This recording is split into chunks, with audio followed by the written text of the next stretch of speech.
pembuatan bioteknologi minyak kelapa atau virgin coconut oil. Tapi sebelum itu, perkenalkan, nama saya Putri Metanoia Teloman. Nama saya Dirgahayu Romoli Zenrata. Nama saya Krismawati Harefa.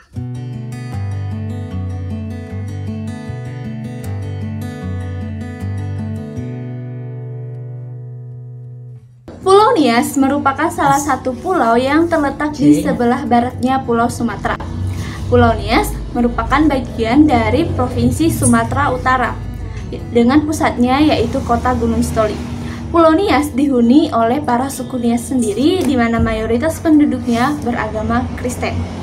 Nias juga terkenal dengan kekayaan alamnya yang sangat berpotensi untuk dikembangkan. Salah satunya yaitu terdapat banyaknya pohon kelapa di Pulau Nias. Pada saat kita pertama kali menginjakkan kaki kita di Pulau Nias, maka kita akan menemukan terdapat banyak sekali pohon kelapa di sepanjang jalan hingga ke pesisir pantai. Sehingga potensi alam yang sangat luar biasa ini perlu untuk kita manfaatkan dengan baik. Sebelum kita masuk pada tahap pembuatan bioteknologi minyak kelapa atau VCO, ada lebih baiknya kita mengenal tanaman kelapa itu sendiri terlebih dahulu. Tanaman kelapa menurut Warisno 2003 adalah tanaman yang berjenis Palmaea monocotyl. Nah, ada pun bagian-bagian dari tanaman kelapa itu sendiri. Yang pertama adalah akar. Akar dari tanaman kelapa adalah akar yang berjenis rabuk. Akar berfungsi untuk menyerap air dan unsur hara dari dalam tanah. Selain itu, fungsinya adalah menunjang atau menopang batang tanaman. Bagian kedua dari tanaman kelapa adalah bagian batang. Batang dari tanaman kelapa biasanya dimanfaatkan untuk bahan bangunan rumah, jembatan, dan lain-lain. Bagian ujung batang dari tanaman kelapa sendiri ternyata mengandung zat gula yang biasanya dimanfaatkan untuk sayur. Yang ketiga ada bagian daun. Daun dari tanaman kelapa bersirip genap dan bertulang sejajar. Daun sendiri bisa dimanfaatkan untuk atap, bahan bangunan tradisional, dan juga kerajinan tangan seperti tas dan kerajinan tangan lain. Yang keempat adalah bagian bunga. Bagian bunga dari tanaman kelapa bisa dijadikan sebagai obat. Yang kelima ada buah. Buah dari tanaman kelapa terdiri dari beberapa bagian juga. Yang pertama adalah epicarp atau kulit luar. Yang kedua adalah mesocarp atau kulit tengah yang biasa kita sebut dengan serabut. Yang ketiga adalah endocarp atau kulit dalam yang biasa kita sebut dengan tempurung, yang biasanya dimanfaatkan untuk wadah makanan ataupun kerajinan tangan. Nah, yang keempat adalah kulit luar biji. Yang kelima ada endosperm atau daging kelapa.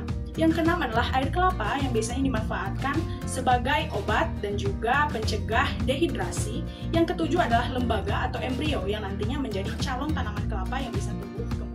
Di dalam pembuatan bioteknologi VCO atau minyak kelapa kali ini, bagian dari kelapa yang akan digunakan adalah endosperm atau daging buah kelapa.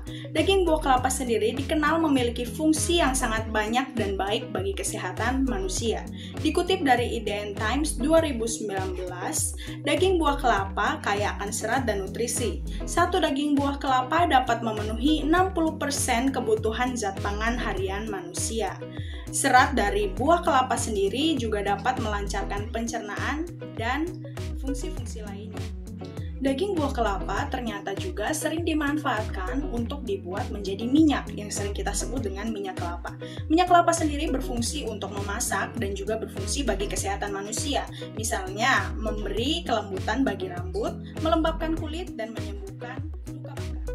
Untuk pembuatan bioteknologi minyak kelapa ini sendiri, kita akan segera melakukannya sebentar lagi. Selanjutnya, saya akan menjelaskan tahapan dari proses pembuatan fermentasi minyak kelapa ini. Sebelumnya, kita membutuhkan beberapa alat dan bahan. Yang pertama yaitu santan kelapa, di mana santan kelapa ini kita ambil langsung dari kelapa aslinya. Kemudian yang kedua yaitu vermipan. Selanjutnya, kita juga membutuhkan wadah untuk tempat fermentasi minyaknya nanti. Kita bisa menggunakan gelas atau juga bisa menggunakan botol.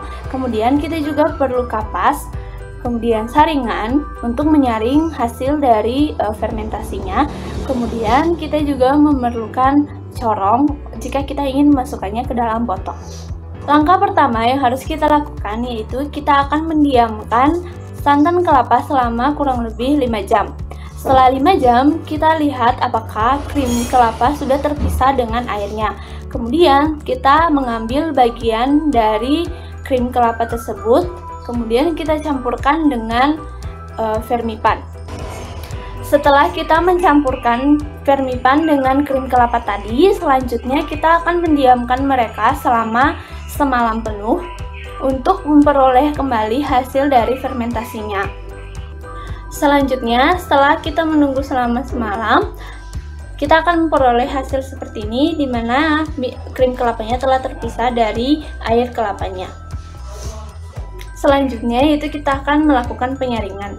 Penyaringannya dengan menggunakan saringan dan juga dengan menggunakan kapas supaya benar-benar tersaring dengan baik. Kemudian kita bisa menggunakan botol ataupun gelas sebagai wadahnya.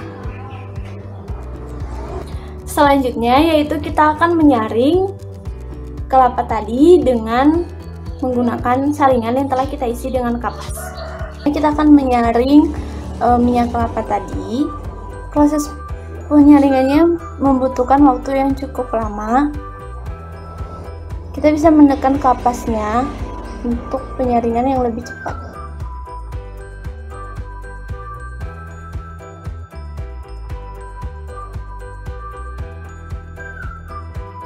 Setelah menyaring santan kelapanya, maka ini hasil yang kita peroleh. Jika ingin membuat dalam jumlah yang banyak, maka santan kelapa yang dibutuhkan juga harus banyak. Mungkin kita bertanya-tanya, makhluk hidup apa yang berperan di dalam pembuatan bioteknologi ini sehingga bisa menghasilkan minyak kelapa? Makhluk hidup yang berperan di dalam pembuatan bioteknologi minyak kelapa adalah Saccharomyces cerevisiae yang berasal dari vermipan atau ragi roti yang kita gunakan. Saccharomyces cerevisiae sendiri adalah fungi atau jamur yang termasuk dalam spesies hamir atau yeast yang berbentuk oval. Saccharomyces cerevisiae ini sendiri memiliki sifat fisiologi yang berkaitan dengan perannya dalam pembuatan bioteknologi minyak kelapa ini, yaitu aktif mengubah pati dan gula menjadi karbon dioksida dan alkohol. Dengan kata lain, Saccharomyces cerevisiae memfermentasikan santan kelapa dengan memecah glukosa di dalamnya sehingga nanti terbagi menjadi karbon dioksida dan alkohol. Prosesnya, Saccharomyces cerevisiae sendiri dapat menghasilkan enzim. Enzim sendiri dikenal sebagai katalis yang mempercepat suatu proses reaksi kimia. Alkohol yang dihasilkan tersebut ternyata yang berperan untuk memecah emulsi santan hingga akhirnya menghasilkan minyak yang kita sebut dengan minyak kelapa itu sendiri. Di dalam pembuatan bioteknologi ini, kita akhirnya dapat menghasilkan minyak kelapa. Kita juga dapat melihat bahwa makhluk hidup yang digunakan di dalam pembuatan bioteknologi ini yaitu Saccharomyces cerevisiae benar-benar berperan hingga akhirnya menghasilkan minyak kelapa yang ternyata bisa dijadikan sebagai sebuah produk. Saccharomyces cerevisiae tentunya memiliki kegunaan seperti yang dapat dilihat dalam pembuatan bioteknologi ini, yaitu membantu manusia dalam suatu proses yang nantinya akan menghasilkan sebuah produk yang dapat bermanfaat bagi kehidupan manusia. Pada intinya, menurut Alkitab, apapun yang boleh ada karena kehendak Allah dipandang baik. Dalam pemanfaatan makhluk hidup apapun, harus ada sikap bijak, berhikmat dari manusia untuk dapat menghasilkan hal-hal yang baik, berguna, dan bermanfaat bagi kehidupan. Menurut kelompok kami, produk minyak kelapa ini memiliki nilai jual yang tinggi, dilihat dari manfaat dan kegunaannya yang sangat banyak dan baik bagi manusia. Misalnya, fungsi dan kegunaannya bagi kesehatan manusia, yaitu untuk melembabkan kulit,